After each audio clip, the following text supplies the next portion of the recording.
Welcome everyone to another episode of Just Saying Football with Jack and Sean. I'm your host Sean Gann, alongside my partner Jack and Nicholas. We're here to bring you news, notes, weekly updates, and game analysis of your favorite teams from around the league. If you have the chance, go check out our website, justsayingfootball.com. Follow us on Instagram at Just Saying, no GWJS for article and video updates. And don't forget to get us in your ears on Spotify at Just Saying Football. We are now in Wildcard weekend. Black Monday happened. Coaches have been fired. Our teams didn't make the playoffs. Championships in fantasy were won a few weeks ago. Others were lost for some. But it's that great time that we were talking about earlier in sports where college football playoffs are just in the heat of it. Football is starting to get into the start of it all, but it's also the end of it, which is a little sad. Which is a little sad, buddy. Yeah, every week we count down. We're always like, how did it go so fast? And every year we get to this point where you're like, you only have so many games left, so many teams left. We got a stacked week all the way from Thursday to Monday, full of games, college and NFL. But we got 6 wild card games this week. 2 of them super even. It's going to be crazy. Broncos and Seattle on a bye like it's 2013 again, Chauncey. I know, it's getting weird. All right, so let's jump into some stuff. The most important thing, some of the draft has already been finalized. We're just going to go into the top 3, which is the Raiders, the Jets, and the Cardinals. That's something to keep in mind because 2 of these teams actually have head coaching openings. We talked about Black Monday a second ago. Raheem Morris was fired for Atlanta, Kevin Stefanski for Cleveland, Pete Carroll for Las Vegas, Jonathan Gannon for Arizona, and now, as of today, John Harbaugh from Baltimore, which was a huge surprise for everybody. And you have to imagine Baltimore, Atlanta, and the Giants see themselves as probably the top 3 head coaching vacancies. Harbaugh has to be on the short list for names for a lot of these teams, so keep that in mind over the coming weeks. But let's jump into some Saturday games. So we have the Los Angeles Rams making their way to Carolina to take on the Panthers. Rams are favored in this one by -10.5 with an over-under here of 46.5. Last time these two teams faced, the Panthers beat the Rams, and it looked like there was some kryptonite for Matthew Stafford. What are your thoughts going into this game? Yeah, man, Matthew Stafford, the favorite for MVP right now going into Wild Card weekend, and for good reason. The Rams, as good as we were thinking they were going to be, Sean, we thought it was going to be Rams, Bucks that were the NFC, runaways for us this year, and the Bucks got screwed last week, so now we got the Rams and the Panthers. So, big thing to hit on here, Davante Adams most likely going to be fully back in this game. They've been giving him that rest for these moments like this. Still with that rest, 14 touchdowns, led the NFL this year. Nobody else. There was a 5-way tie at 11, and we'll get into some of those guys later for receiving touchdowns. Davante Adams had 14. Nobody had more. I'm expecting him to get a huge thing. Right now, the Rams are, they finished with 12 wins, top 10 scoring offense. Right now, they're first in scoring points with 30.5. So despite all these injuries and rest, they are absolutely lighting it up. How are you feeling about these teams, Chauncey? Because, we obviously have so many names to say on the Rams. A lot going down with the Panthers right now, but the Panthers are at home, so do we got to give them their flowers? You want to give them their flowers, especially considering they made the playoffs. They finally won. The last time they won, and the last time the Broncos won the division, this was 2015, and both those teams made it to the Super Bowl. I don't think that's going to happen this year for the Panthers at the very least. I think there's a better chance for the Broncos. But I think that you want to give them their credit. Look, Ted McMillan, I said his floor was Kelvin Benjamin. He breaks his record by 6 yards for the Panthers. So that's always huge news. You want to see him get more involved in this offense, especially as they get into the playoffs. They just released Hunter Renfrow, which is some big news. David Moore is going to get activated to the roster. That's what that spot created for them. Mm-hmm. So they're making some moves for their offense to get ready for this. But I'm looking at this Rams team, and you just talked about Davante Adams. We got to talk about Puka Nacua. I mean, my guy had 129 receptions on the year. They were like, oh my God, Davante Adams led the league in touchdowns. Puka led the league in receptions. It was just Jackson Smith and Jigba, which is also the NFC West, and on the Seahawks that had the most yards. But this Rams team was absolutely insane. We saw what they were able to do with Kyren Williams in this run game. I think that this, after losing to them, I don't think it's going to happen twice. We talked about it off screen. the stat about road teams, and I want you to bring that up really quickly. Yeah, for sure. And you mentioned Kyron. I will say take everything Kyron this weekend just because the Rams are the favorites. But in Wildcard Weekend, since they've had this format, road teams are 5-19 in these games. So it is a tough road for the Rams. Sean's even said off camera, he's like, the Packers are the kings of, kind of winning on the road. So if they're 5-19 in the last 5 years, you got to look at it like, if anybody can do it, it could be Stafford against the Panthers. Yeah. But the odds do not favor them going into this. So I mean, you could also watch, the Panthers have been sneaky in the clutch. So possible Panthers live bet, but that would ruin all of our future predictions. So I do not want that to happen. Yeah, I don't want that to happen either. I will say take the money line on the Rams here. I am going to stay away from the 10.5 spread. I think that's a trap in this one. That's something I would stay away from. And to second that point, if Rico Dowdle is able to get going, this offense is able to be absolutely electric. Bryce Young sets up the play action so well. This offense is able to open up so much with the run game. And it's talked about all the time with teams like, when you open up the run game, it helps out the play action, all these things. But then there are some teams where that play action is really the make or break with an offense, and that sadly is one of the cases right now with Carolina. And I think that if Rico Dowdle isn't able to get going, if he's bottled up, I think it could be a very long day. And also, we saw that defense show up for them last time. It's going to be harder. I think that Stafford's a little bit more aware. I think he's going to be protecting that ball and airing out smarter. He's not unfamiliar. This man's won a Super Bowl now. That's something that we can say. So he's not unfamiliar with this. Yeah, I'm taking the Rams as well, though. Also staying away from the spread. Yeah, that spread's terrifying. 10.5. I'll take the over, though. I'll take the over because both teams have been scoring, and 46.5 seems low for a playoff game. Yeah, and they dropped, 59 last time, so I'll absolutely take the over on that one. All right, let's keep this moving along. We just talked about them a second ago. The Green Bay Packers make their way to Chicago to take on the Bears. This is going to be Saturday night. Green Bay's favored this one by -1.5 with an over-under here of 45.5. Packers and Bears, obviously one of the oldest rivalries in the NFL. They split the series this year at 1-1 in the NFC. Now they have to face each other again. What are your thoughts going into this one? Is this going to be Ben Johnson and Caleb Williams' first playoff win and the first Bears playoff win in quite some time? Yeah, man, I'll take the Bears at home. I've been liking the Packers all year and what they're doing, but right now, just, you kind of see, we've been talking about how I love Josh Jacobs in fantasy. He's been getting these resting weeks kind of to, prepare, and they've been using more of Emmanuel Wilson so that Josh Jacobs has moments in the playoffs. And I don't think that I'm as confident in the Green Bay offense as I am in the Bears offense right now, who have the third best rushing offense. They are averaging 144 yards per game on the ground to support Caleb Williams. That's all that Ben Johnson offense. I think, Chicago at home as a 2 seed, as dogs, for me, I like them just because of that. I think that they got to get it right if, Rome Odunze is back. I'm not sure what's going on with DJ Moore, but all his lines are at mid-20s now. So I'm like, he could get a big catch, but that's something to keep an eye on. These Bears receiving lines in the books are crazy low, and I do expect Caleb to hit his over at 208.5. But I love what the Packers are able to do, even with Micah Parsons. I still think their defense could cause damage. So what about you? Who do you take? What's your X factor for this game? So the X factor to me is what we were talking about a little bit ago, which is that Green Bay is not unfamiliar to being the 7th seed, to going on the road, and to having to do this. They played just a few weeks ago. This game went to overtime. Malik Willis was the quarterback out there. And he actually looked pretty good. There's a chance I think he gets a big payday. Talking to a buddy off-screen, Garrett Meyer, friend of the show. Yeah. He likes him potentially for Pittsburgh if Rodgers isn't around. So that's something to keep in mind, is that these teams saw each other just a few weeks ago, but it wasn't with the same roster that we're going to be looking at. Trayvon Diggs wasn't a part of that. Micah Parsons, I think, was there for that game before he got the injury. So this is something to keep in mind. I do like Green Bay. I think it's like that. You never like a third game against your division opponent. It just feels like too much. You've seen each other too much. And it really is anybody's game. This is going to be the first time in the playoffs for Ben Johnson as a head coach, first time in the playoffs for Caleb Williams as a player, first time in the playoffs for a lot of these guys.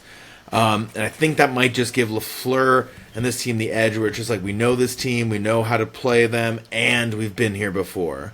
And that is like, and I hate saying that. I'm rooting for the Bears. I hate seeing the Packers advance. I'm so tired of these freaking cheeseheads doing well in the NFC. It was nice to see the Lions at least go far. Of course, I'm not rooting for the Bears to win a Super Bowl as somebody in the NFC North, but I'm just hoping the Packers don't. But I think for me, logically, I do lean Packers, but I will be cheering for the Bears. But you think Jacobs comes in fully healthy? You think everything absolutely with that? I think that's he's how coming in fully healthy. Everything.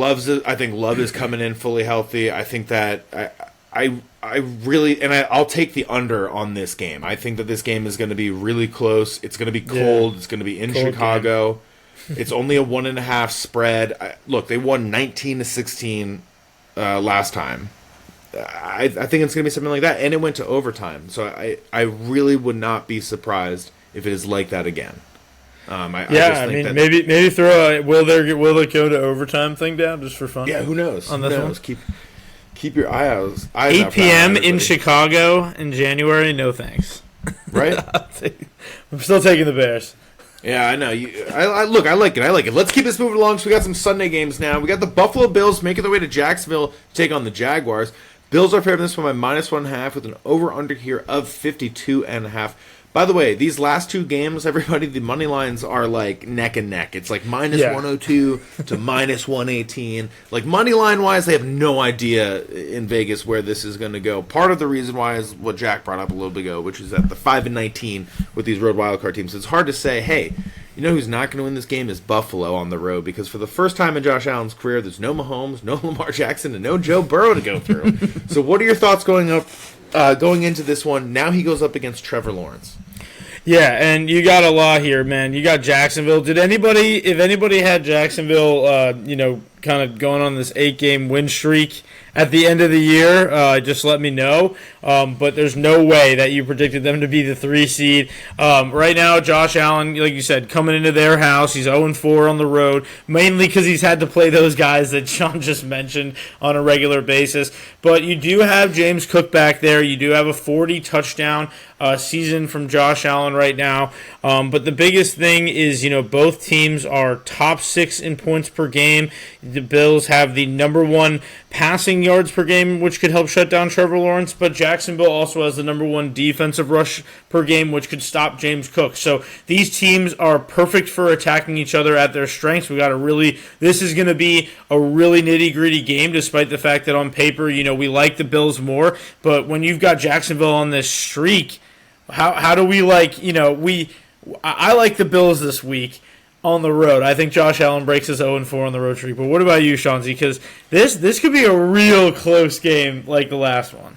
I think it's going to be close. I will take the over also on this one at 52.5. The biggest over of the week.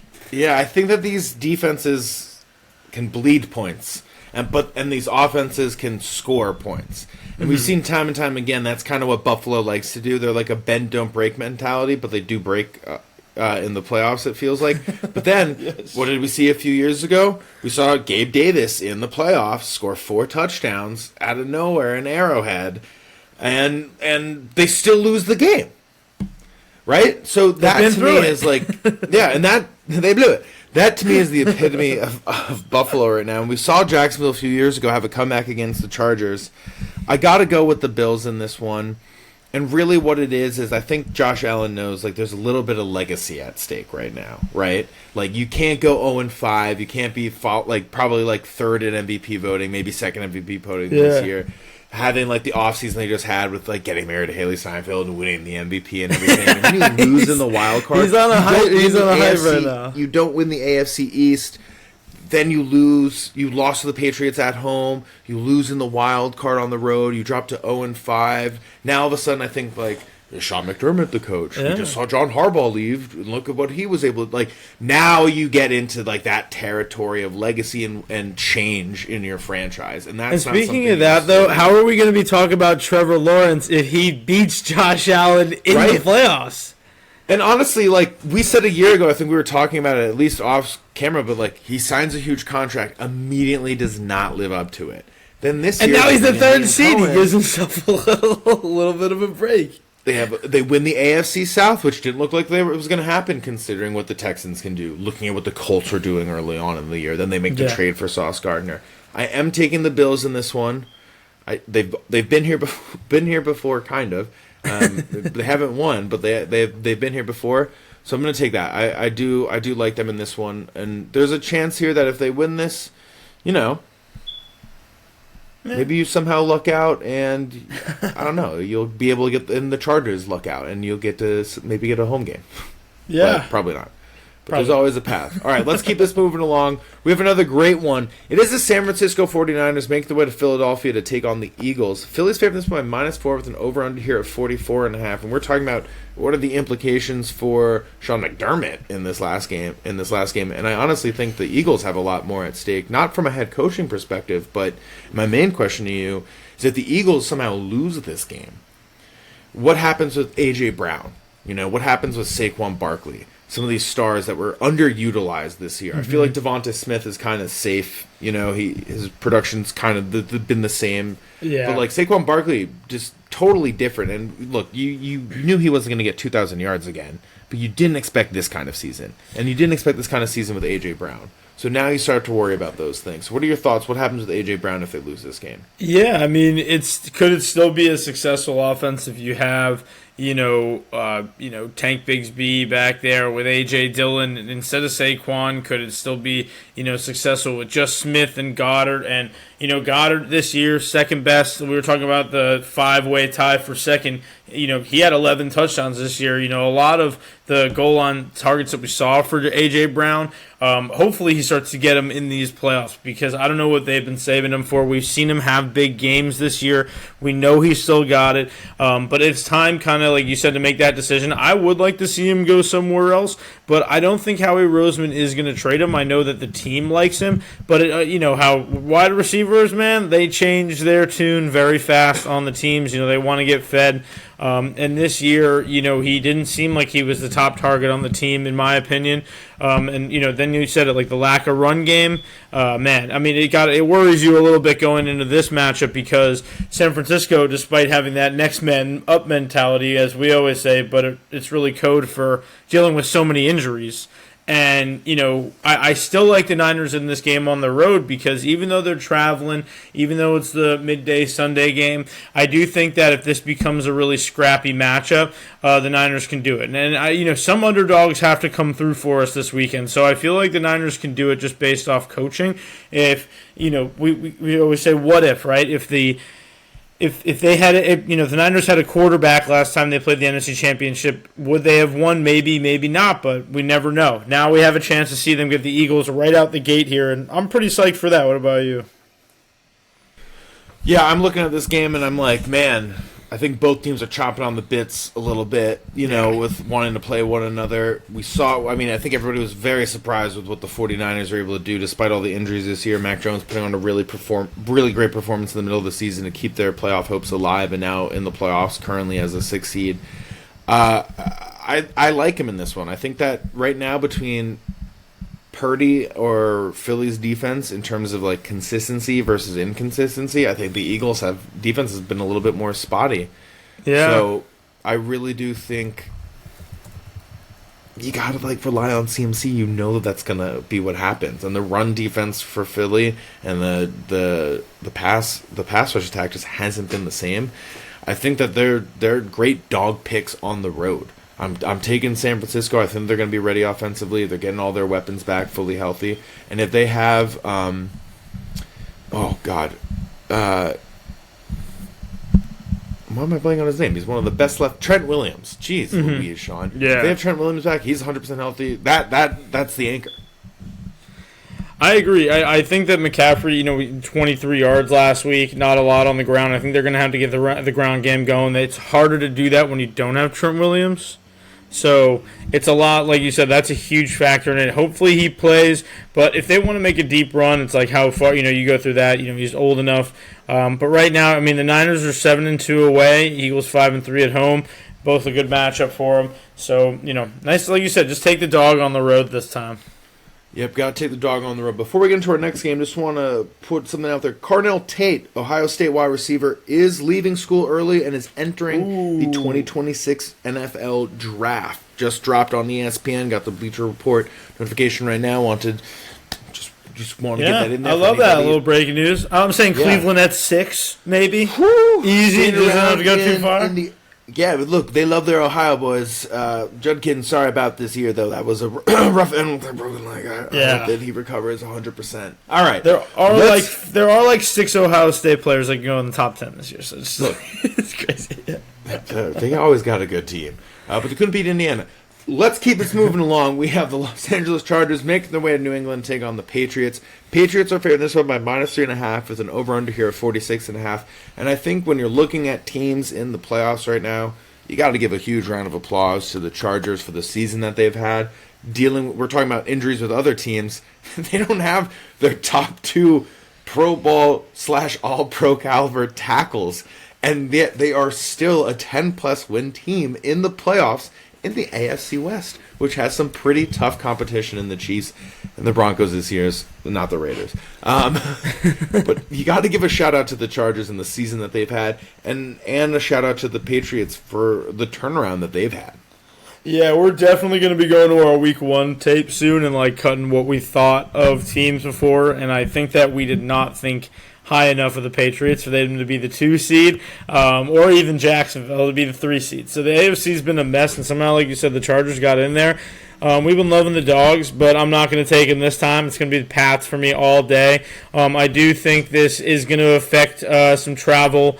For the Chargers, it will feel a little earlier to them being on the East Coast, which could be a factor. But the Patriots right now, I mean, you're talking about the 2nd highest points per game and the 4th lowest points per game allowed. They're not even allowing more than 20 points per game. And when you're looking at the Chargers, you just have all these receivers. You don't know who they're going to use. Herbert's been having to use his legs a lot. Like you said, there's not a lot of protection. New England's going to be attacking them all day. I think it's a big day for Stevenson. I would take his rushing over, which is super low. I think it's 36 or 37.5, and I would take him at the touchdown, plus 140. Super easy. But I love the Pats this week. They've just been able to run it up, and I think this is a good matchup for them. I would like to see Keenan Allen kind of do what he was doing last week. He got all his incentives, so just wanted to shout him out.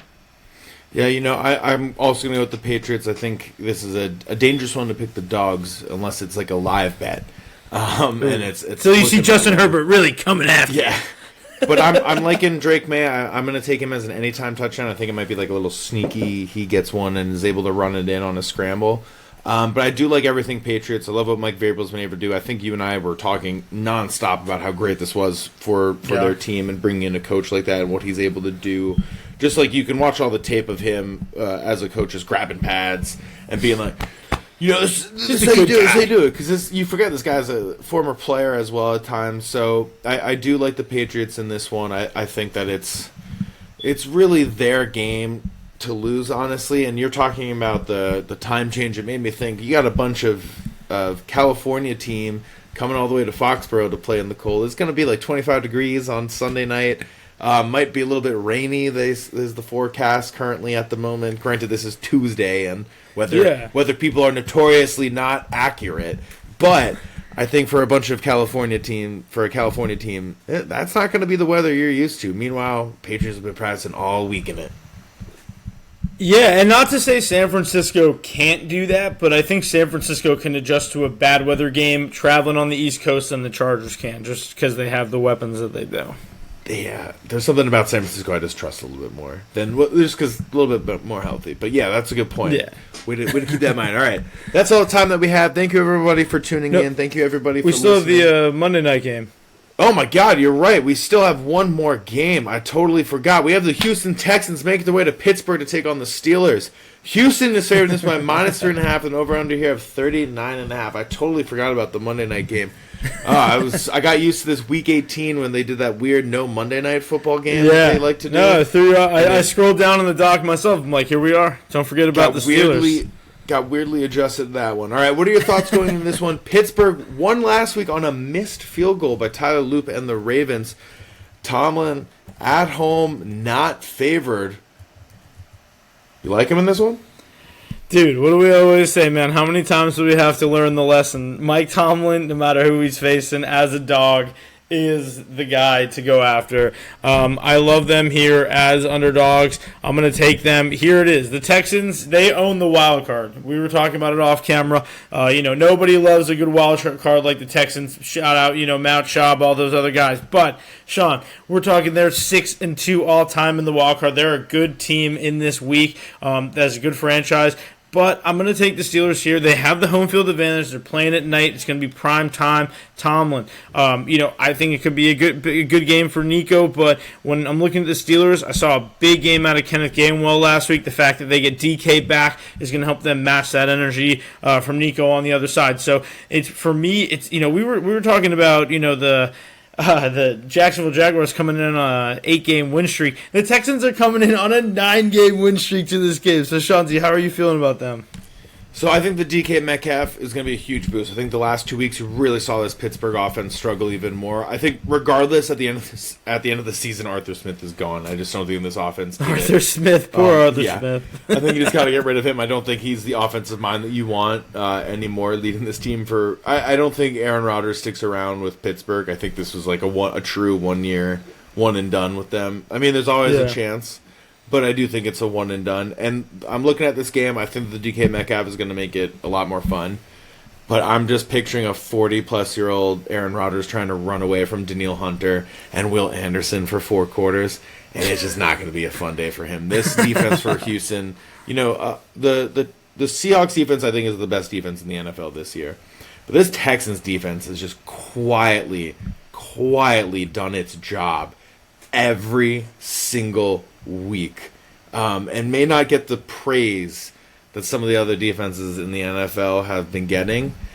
But they are electric, man, and that's not a defense you really want to mess with. I think that's a defense that can definitely take a win for you and get you a win on the road. And I do think that we've seen C.J. Stroud step up when his team needs him the most. You got Nico Collins over there. Jaden Higgins has really stepped up at times. I hope that they get Dalton Schultz a little bit more involved. Their biggest question mark is, to me, truly, the run game. And if that run game isn't able to get going, that's when you get one-dimensional. That's a very easy way to lose in the playoffs. It's a very easy way to lose any given week. That's the one concern that I have about this Texans team, is that without Joe Mixon this year, their run game just has not been the same. Yeah, without that, you got Woody Marks stepping up. You got other guys stepping up in different places. I will say, Shawnzy, one thing you may have forget, but you always know I never forget nothing. You wanted to make a bet with yourself week 1 about Will Anderson and Danielle Hunter, and they had to combine for 25 sacks, right? Yeah. They got 27 sacks on the season. Let's go! I didn't even know I just wanted to shout you out for that. Oh, let's go. That's what we do here at Just That's Saying what we Football. do. That's why you got to get in the Discord, especially right now, with the playoffs coming in. Now, that was all the time that we had. Thank you, everyone, for tuning in. Thank you, everyone, for listening. Good looks on Jax for catching me on that one.